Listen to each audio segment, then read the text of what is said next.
All right, here we are. Welcome.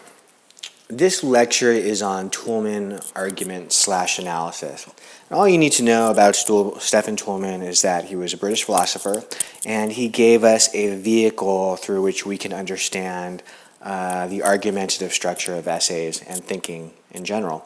And you'll notice here that I've written Toulmin argument/analysis simply because once you understand how to construct an argument in the Toulmin fashion, once you understand the Toulmin structure, you'll also understand how to create a Toulmin analysis, right? So if you know what the components of the Toulmin argument are, you can apply those components to someone else's essay and check whether or not they are there.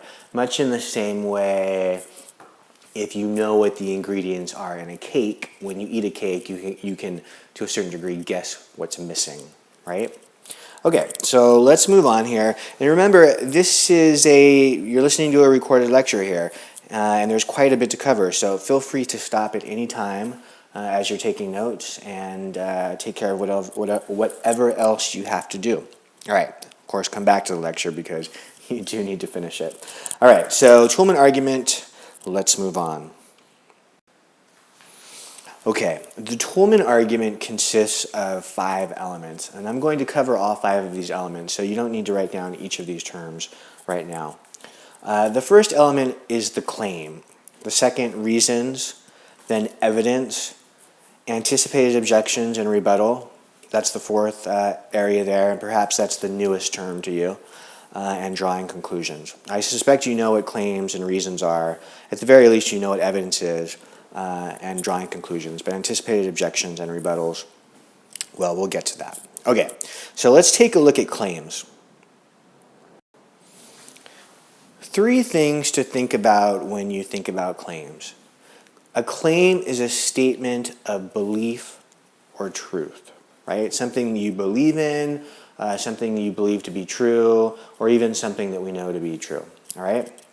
Claims should be debatable, meaning that they can be demonstrated by using logic or evidence, right? And this isn't always the case in arguments that we have with people when we're trying to construct an argument. At times we have arguments, let's see, let me give an example. It could be faith. It could be your belief in God or your belief in a specific God, for that matter, depending on which religion you belong to. And we call those articles of faith because they're not necessarily demonstrated by evidence, and I suppose that's debatable too, to a certain degree.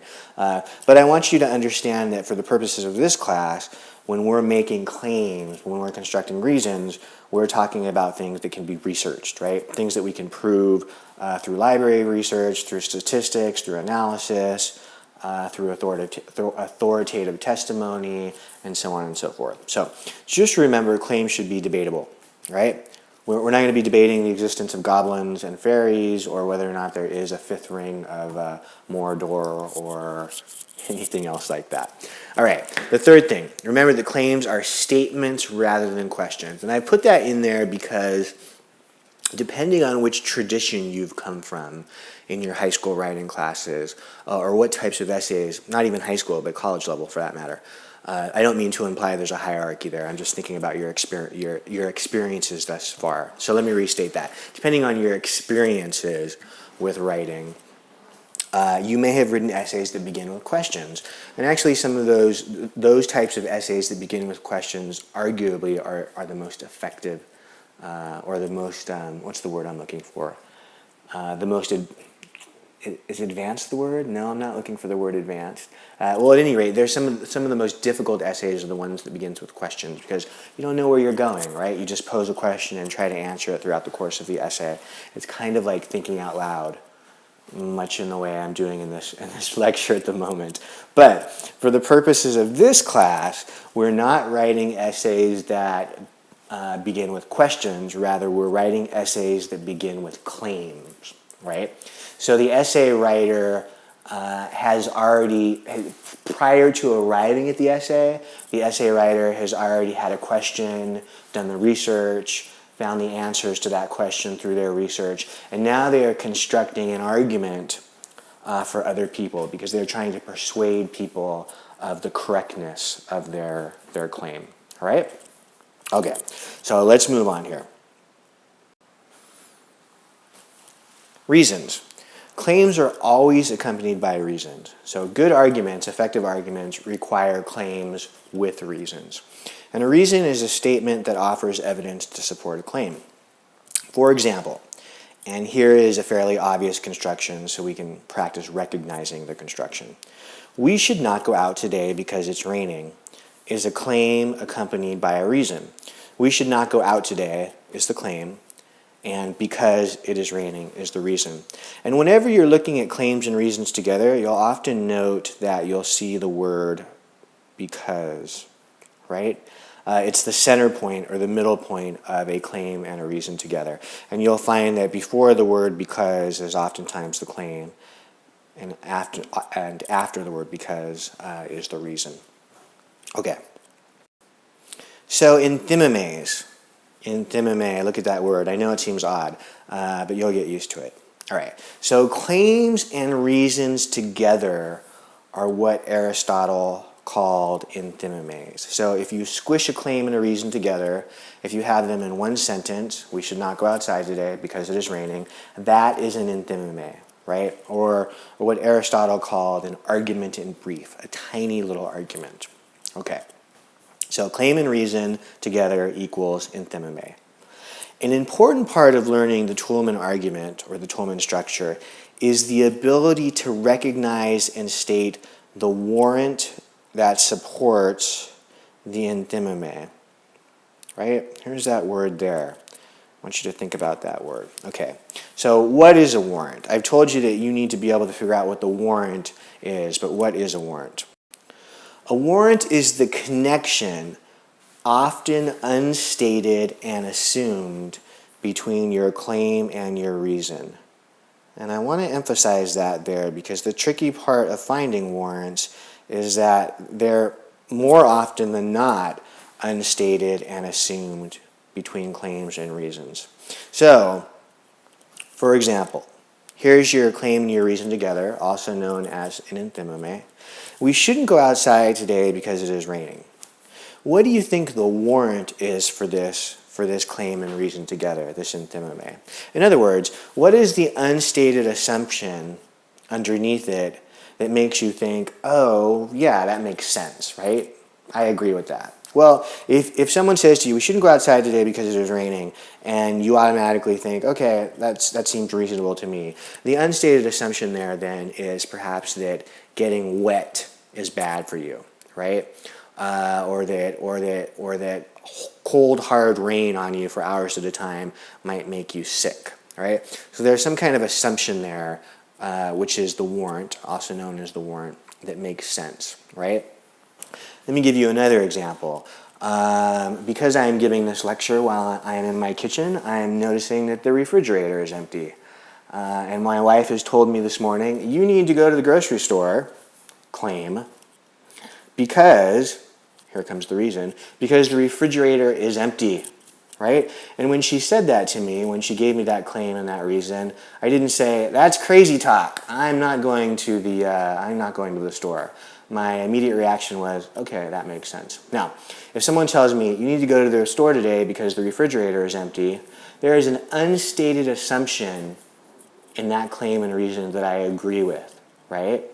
There's an unstated assumption, also known as the warrant. Okay, so the warrant there is that, what is it? What's the unstated assumption there? You need to go to the store today because the refrigerator is empty. Well, if my refrigerator is empty, I'm not going to eat, right? There's nothing in there to cook, right? The unstated assumption is that not having food is bad, right? Or going hungry is bad, right? Or spending money and eating out all the time is bad. So oftentimes you'll see that there are multiple warrants for an enthymeme, meaning that if you encounter a claim and a reason and you agree with it, and the person next to you encounters a claim and a reason and they agree with it, you may, without saying it, you may both find that you are agreeing with two different things, right? That you both have identified different warrants there.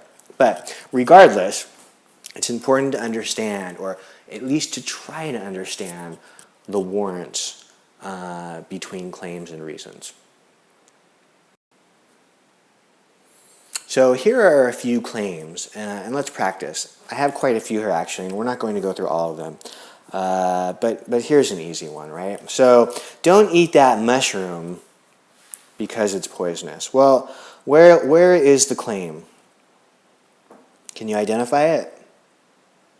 Feel a little bit like Dora Explorer here, waiting for people to talk to the TV screen. All right. Here is the claim, right? Don't eat that mushroom because it is poisonous is the reason. So here's the claim. Oh, Mr. Saucedo has terrible handwriting. And here is the reason. Right? If you agree with that claim and the reason, what is the unstated assumption there? Well, it's likely that if you eat something poisonous, you'll die, or you'll get very sick, or that poisonous things are bad for you, right?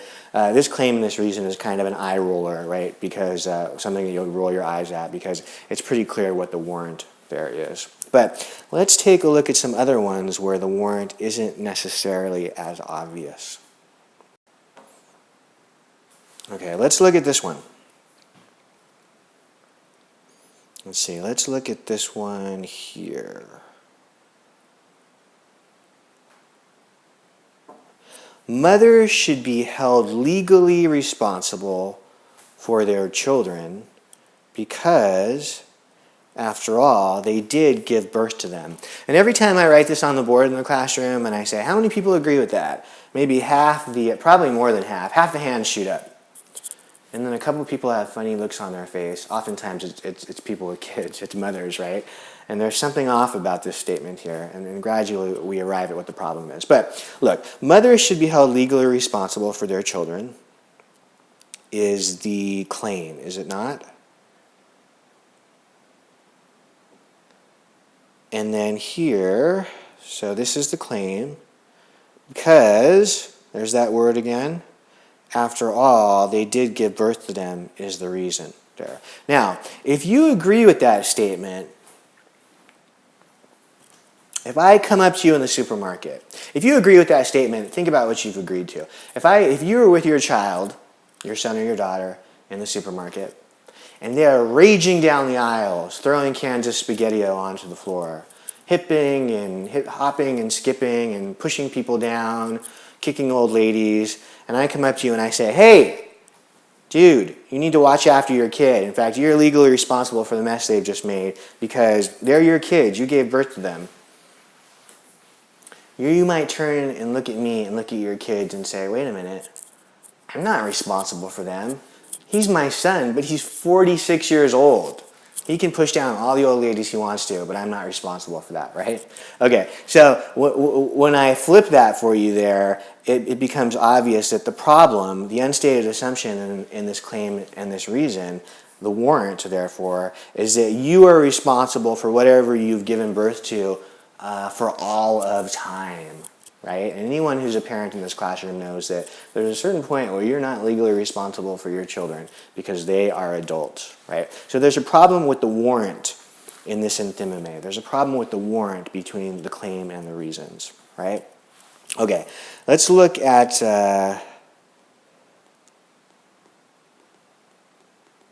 this one down here towards the bottom. Because that politician has changed his mind, he can no longer be counted on to be an effective leader. Now, if we agree with this claim and this reason, I want to make sure that we know where the claim and the reason is. Because that politician has changed his mind, notice what's happened here is we have a slightly different construction. Where is the claim and the reason? Can you find it? It's reversed. It's reversed, right? Look at the location of the word because here. What we have here actually is a reason, because that politician has changed his mind, is the reason he can no longer be counted on to be an effective leader. But regardless of the trickiness of the construction of that claim and the reason, what is the unstated assumption there? What is the warrant? The unstated assumption. Well, the unstated assumption there is that people who change their minds, or the unstated assumption there is that changing one's mind makes one untrustworthy, right? And the logical conclusion to that is that being thoughtful, right? Having a flexible mind makes you untrustworthy, right? Think about all the times we go throughout the day changing our mind because we learn new facts, we understand things better, and therefore we change the conclusions we've reached about things. But the funny thing is you often hear, unfortunately, you often hear this type of faulty warrant in political discussions. We're actually going to hear a lot about, I suspect, given that it's political season and therefore silly season right now, we're going to hear a lot of this. So keep your eye out for that. When you hear that in the news and on TV, you'll note there, you'll be able to say, hey, there's a faulty warrant there in that claim and that reason. That actually doesn't make a lot of sense when you think about it. Let's take a look at another enthymeme and see if we can spot the warrant.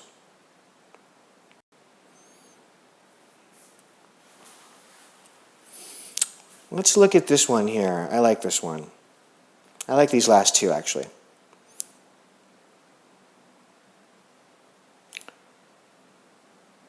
Spanking your children is immoral because, after all, it is banned in 28 states.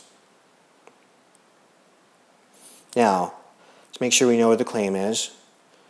We're pretty good at this by now, aren't we, right? Okay, spanking your children is immoral is the claim because, after all, it is banned in 28 states is the reason. Now, if you agree with that spanking your children is immoral because, after all, it is banned in 28 states, there is an unstated assumption there that you agree with.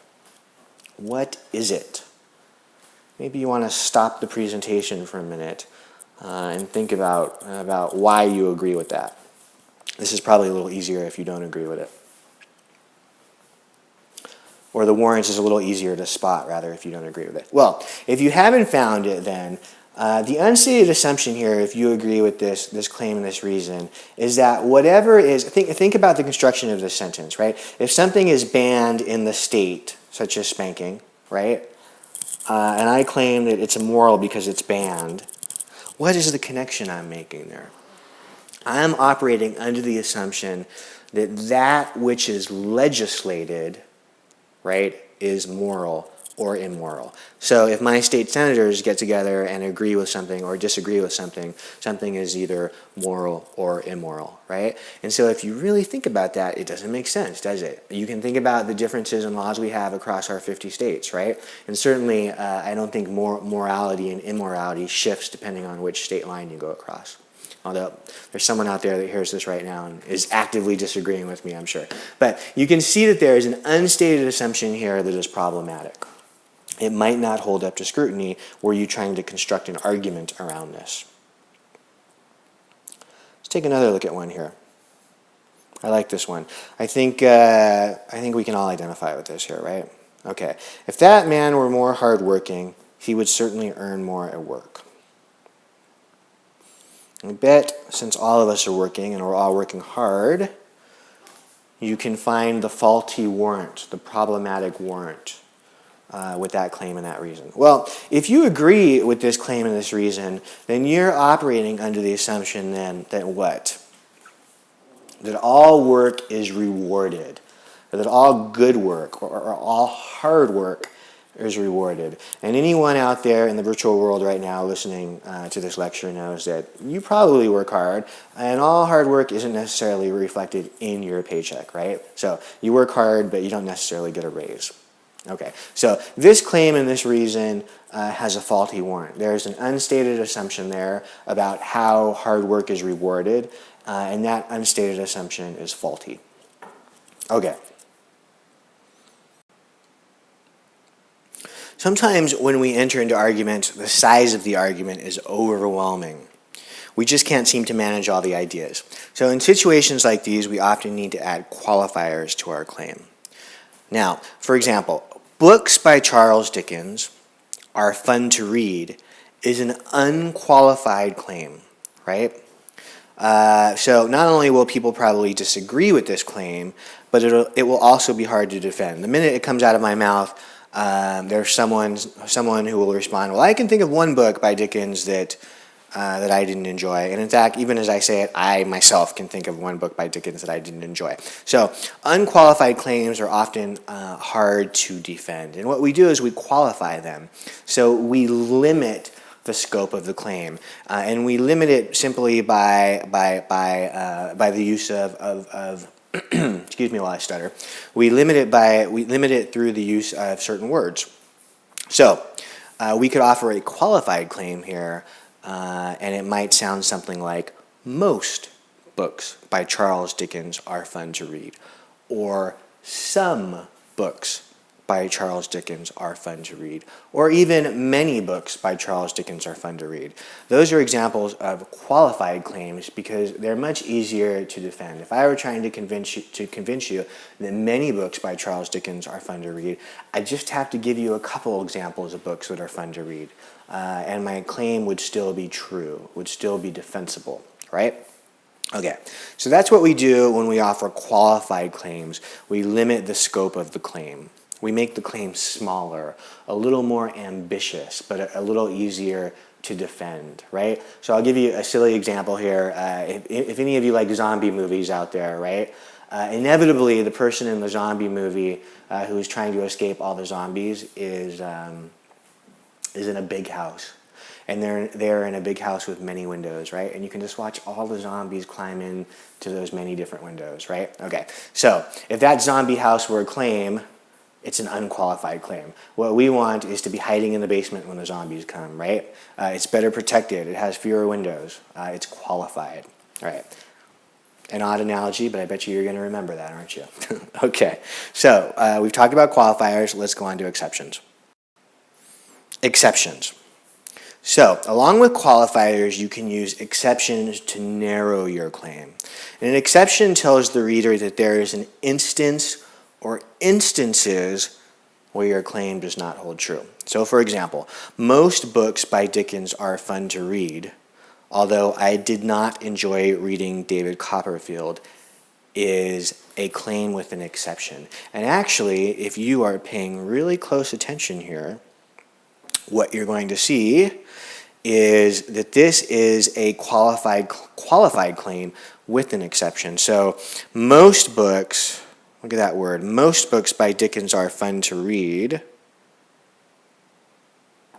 is a qualified claim, right? Because we've made the claim that books by Dickens are fun to read, but we've said we're not saying all of them, we're saying most of them. So it's a qualified claim. And then we have an exception here.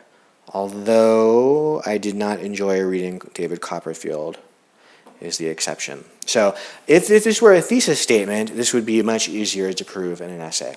All right, so qualifiers and exceptions. What's the difference? Remember that a qualifier serves to limit a claim, and an exception is a specific example where the claim does not apply. So as you're constructing the thesis for your essay, we're going to be testing this out. I'm going to be asking you, okay, interesting thesis. Can you state the warrant? Is there an unstated assumption here between your claim and your reason? Is it problematic? Right off the bat, are many people going to disagree with that warrant? Right? And I'm also going to ask you, okay, interesting claim, do you think it needs to be qualified? Do you think it's easier to argue if there's a qualification? Or do you think is there an obvious exception to that claim that you need to introduce as you're writing that thesis? All right, so back to reasons. As we saw earlier, the reason is the statement that offers evidence to support a claim, right? We should not go outside today because it is raining. Because it is raining is the reason. Now, when we're offering a reason for a claim, we must ask ourselves or another writer two questions. Is the reason for the claim relevant? And number two, is the reason for the claim effective? Right? So reasons need to be both relevant and effective. So we need to determine the relevance. For example, here's a claim. You ready? All right. This is a claim that only an English professor would write, right? Okay. Persuasive writing is an important skill to learn, claim, Because people are dropping out of college at an alarming rate. So you ask yourself, hey, Mr. Salcedo, is that reason relevant? Your reason is because people are dropping out of college at an alarming rate. And my answer to you is, no, I wrote that claim and that reason at 2 o'clock in the morning, and I can understand that my reason isn't particularly effective. So what might a more important reason, what might a more relevant reason for the above claim be? Well, a more relevant reason for the claim might be persuasive writing is an important skill to learn because, here I'm revising the reason, I'm making it more relevant, because people with persuasive writing skills are shown to have better, are shown to receive, okay, let me revise this, hold on. Persuasive writing is an important skill to learn because people in the job market are found to get better paid jobs when they have persuasive writing skills. Or, persuasive writing is an important skill to learn because, can you fill in the blank for me there? All right, persuasive writing is an important skill to learn because people receive stronger raises, they have better job movement when they're better at persuasive writing. They're better at selling things to other people if you're in sales, right? Don't forget that love letters are types of persuasive writing. Persuasive writing is an important skill to learn because you'll be more likely to attract more lovers, right? All right. I'm enlarging my reasons for why people should learn to be persuasive writers. But you get my point here, that we need to determine the relevance here when we're offering reasons. All right, quickly to the next slide before I start offering even more odd reasons. Determining the effectiveness. So when we have reasons, we determine the relevance, and then we determine the effectiveness. So if a reason is effective, it invokes a value we can believe in and agree with. So for example, claim.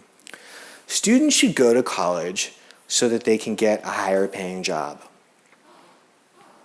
A more effective reason might be, now I'm not suggesting to you that that's not an effective reason because it certainly is, but there might be people who argue, well, we're not going to college just so we can get higher paying jobs, we're going to college so that we can learn, or there's got to be more to going to college than just getting a higher paying job, right? And so we might want to write a more effective reason, and here it is. A more effective reason might be, students should go to college so that they can get a higher paying job so that they may have increased personal, professional mobility, improved quality of life for their offspring, their children, right? Better consumer decision making, and more hobbies and leisure activities. And it says here, I got that from the Institute for Higher Education and Policy, 1998. That's when it was published, not when I wrote this lecture, thank you very much. But those seem to me to be more effective reasons for why students should go to college. Those are certainly the reasons I would give to my little brothers, right? You should go to college for all of these reasons, and here they are. And I bet they would agree with at least some of those there, right? Okay, so when we're writing reasons, we want to determine their what? Their relevance. What's the next one? You're looking at it, it's at the top of the screen there. Their effectiveness. Okay. Evidence. Once you have found a claim and a reason, the intimame, right? Tested the warrant, right? Identified the unstated assumption between the claim and the reason, and tested the relevance and effectiveness of the reason, you must provide evidence for your claim. To be believable and convincing, evidence should satisfy 3 conditions, and I'm going to tell you about them in a moment. But first, a quick question. So, you stop this presentation right now.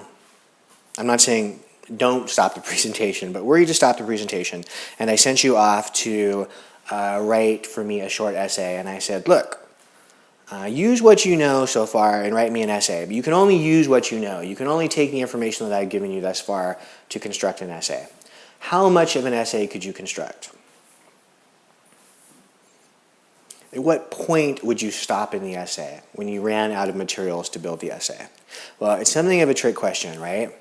Would you get to the second paragraph, the third paragraph, the second page, the fifth page?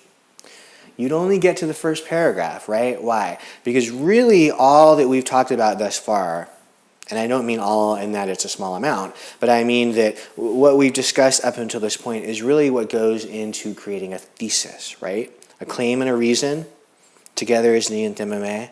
We test the warrant to make sure it makes sense, and then we ask ourselves whether the latter part of that claim and reason is effective and relevant, right? So really what we're talking about up until that point is just the thesis, right?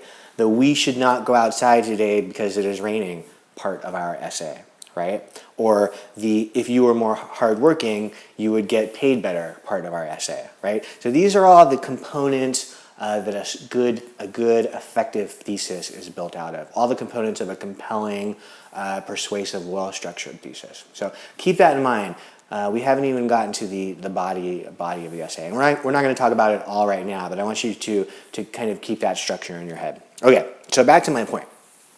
To be believable and convincing, evidence should satisfy 3 conditions, and here they are. Evidence should be, number 1, sufficient. So you should ask yourself if the author has provided enough evidence to support his claim or her claim. And conversely, as you're writing your own essay, you should ask yourself, have I given sufficient evidence, right? Do I have enough evidence? We're going to ask ourselves that as we do peer review, as we read each other's essays. So for example, if I claim that we should lower taxes in the U.S., there's my claim, because taxes are squeezing the middle class, there's my reason. But in discussing the middle class, I only cite those people in my neighborhood. I have probably not provided sufficient evidence, right? You're going to say to me, well, Mr. Salcedo, you're talking about the middle class, but you're only talking about, those 10 square blocks or something like that, and that's not representative of the middle class, so I'm not quite sure how you reach those conclusions, right? I wouldn't have given you sufficient evidence. So evidence should be sufficient. Really, evidence should be overwhelming, not just sufficient, but overwhelming, right? Evidence should be credible. So as you look at evidence, or provide your own, ask yourself whether or not this evidence matches with your own readers' experiences in the world, right? And I don't mean does it confirm their misunderstandings, or does it play up to their willful misunderstandings, right? I don't mean that you have to pretend to be less smart than you are or less credible than you are, but your evidence itself needs to be credible. So does your evidence, as you're offering evidence, does your evidence come from an obviously biased source? Right? Are you cherry picking your evidence? You hear that expression in the media all the time. Politicians cherry pick their evidence, right? So for example, if I were to write an essay arguing that SUVs are safer than smaller cars, but I only cite tests conducted by Ford and Chevy, people who produce a lot of SUVs, someone will surely point out that my evidence might not be credible. And why would my evidence not be credible? Well, they're going to say you only used research from people who have a vested interest in proving your thesis, right? All those car manufacturers would want you to be right, or you just cherry-picked your research, right? Okay, so evidence should be sufficient and credible. Can you take a guess at what the third element is? Evidence should be accurate. So ask yourself, does this evidence tell the truth? In other words, are the facts verifiable? Can other people find my facts? Can they figure out how I've arrived at my conclusions? It's absolutely necessary in science and math to show your work, right? We just can't make things up. Well, really the same is true in essay writing. So people should be able to find where I got my information from. All right, so we ask ourselves, are the facts verifiable? Are the quotations out of context? And what do I mean by that? Or are they complete? If you look at today's political ads, and you hear me in this lecture coming back to politicians and political ads and things like that, because I think you see a lot of kind of faulty warrants and inaccurate evidence and things like that. You see all the bad things that can happen in essays happening in political ads. So at any rate, if you look at today's political ads from both Democrats and Republicans, you can see that they consistently try to manipulate you the TV watcher, you the magazine reader, by taking each other's quotes out of context or using half a quote. Right? So someone has said something and they've chopped it up 20 different ways, so it sounds just terrible. It sounds horrible because it's inaccurate. It's not what that person actually said. It's what they made the sentence say when they chopped out 3 or 4 different verbs and 4 or 5 different adjectives. All right, so we see that all the time. Politicians can get away with it, but you as a responsible essay writer cannot. Okay. All right. So my screen is cut off a little bit there, unfortunately, but at the top of there it should say anticipated objections and rebuttal. Anticipated objections and rebuttal. So the second to last step in constructing a Toulmin analysis is to anticipate objections and to offer a rebuttal. And that's also known as a counterargument. You might have heard that before. So for example, here's a claim. Students should be required to construct arguments at the college level, claim, because argument is valued by professors of various disciplines who say that they would like for their students to be able to take a strong position and support it with reasons and evidence. To make sure we all know where we're at there. Students should be required to construct arguments at the college level, claim. Here's the word because, right? So we know that the reason is happening here. Let's erase that because I realize that you can't read what I've written now. But here is the claim, because, and there's the 2 reasons, or there's the reason, right? I guess I've made a hash out of this screen. Hold on one moment here while I fix this, because I know that you can't read that. Ah, there's the right button. Okay, so students should be required to construct, this is what happens when we play with technology. Students should be required to construct arguments at the college level is the claim, because argument is valued, etc., is the reason. Okay, so one reader might offer the following objections. They might say, well, many students argue that fields like math and engineering have no use for argumentation skills. And in fact, I wrote that down there because I've heard that in plenty of English classes. I'm always saying, look, you need to know how to construct arguments at the college level for all these various reasons. And then someone in class raises their hand and says, well, I'm going to be a nurse, or I'm going to be a doctor, or I'm going to be an engineer, and I don't have any use for argumentation skills. To which I say, hooey. Right? To which I give them an anticipated objection and rebuttal, or which I rebute them. So, many students argue that fields like engineering and math have no use for persuasive writing skills. Here I am anticipating the objection to my previous claim and offering a rebuttal. However, a recent study appearing in the journal Language and Learning Across the Disciplines indicates that all disciplines require persuasive writing skills, right? So my original claim was that many students need to know how to write persuasively because it's necessary in all fields. Someone objects and says, well, I'm going to be an engineer, so I don't need it. And I anticipate that objection and respond to it with the study that you see here, right? So essentially what I'm getting at here is that as you're working through your essay, you find your claim and your reasons, you provide evidence, and you construct the body of your essay. The most effective essay, the most credible essay, the one that is most likely to persuade the most readers is one where the writer of that essay has anticipated objections at some point in their essay and responded to them, right? So if I go out and do all this research on some kind of, I'm writing an essay on education and the need for everyone to have college degrees. And I gather together all this research on why students should have at least a 2-year degree. Everyone needs an associate's degree. And I gather together all of this research. And through the process of my research, I find competing voices. Meaning these are the voices of the people that are saying, look, you don't really need a college degree. You just need a career that pays $25 an hour to get a living wage, right? I know that sounds high, doesn't it? But so there are a lot of people that I find through my research who contradict my thesis, who would argue with my thesis.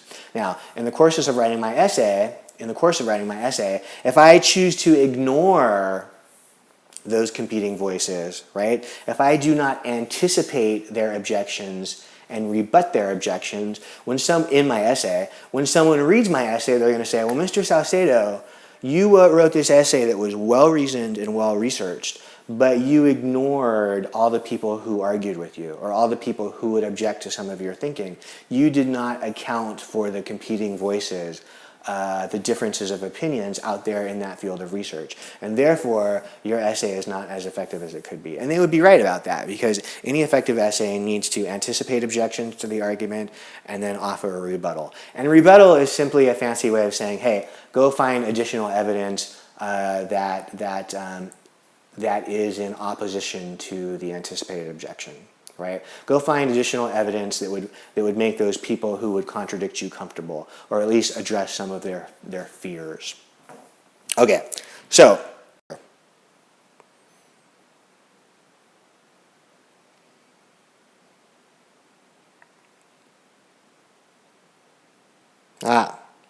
once again, working with technology, the top of my screen is cut off. But never fear, we're at the end here, and I don't need those notes. So, once you've completed a Toulmin analysis, you must collect your results into an overall coherent statement. And in the top there, it said drawing conclusions. You need to draw conclusions for your essay. All right, so here's the summary. The claim. You write a claim. You ask yourself, do you need to provide qualifiers or exceptions? Reasons. Are your reasons relevant and effective?